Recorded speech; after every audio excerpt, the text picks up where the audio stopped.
The root chakra, it's more about survival.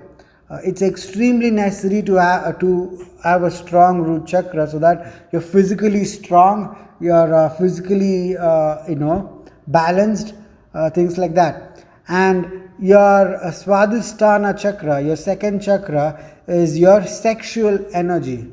That is where your sexual energy is stored. If you got problems in the Swadhisthana chakra, if your energy is not properly located over there, then you will have a lot of sexual health issues. You will become sexually incompetent. And then the next chakra is Manipuraka.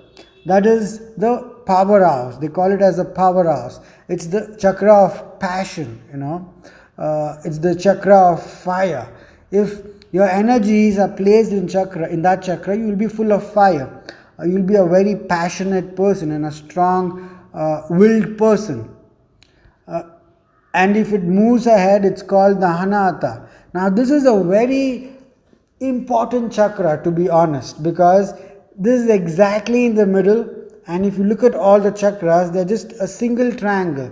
But this chakra has got two triangles. It's a star. It's merging of two triangles. It signifies the union of physicality with divinity.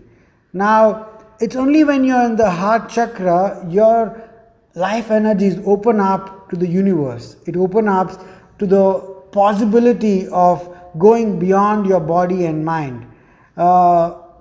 This is a very unique chakra. It's a very unique dimension, to be honest. Doesn't matter how much I speak about it, it's going to be very little, because it plays a huge role in a person's spiritual growth. If a person does not have this energy situated in this chakra, he will not be compassionate, he will not be kind in his life, he will become very rude, doesn't matter who he is and what he is.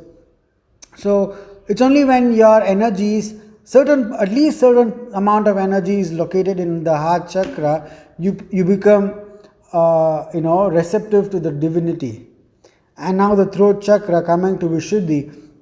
Now after the heart chakra, it's difficult to move your energies up because of two reasons. One is your emotional toxicity. I'm sure you must have heard me talking about emotional toxicity. This is because a lot of people have a lot of baggage, emotional baggage within themselves. Let it be because of their past relationships, parenting, family, etc., etc. What happens is this becomes a blockage for you to raise your life energies beyond this.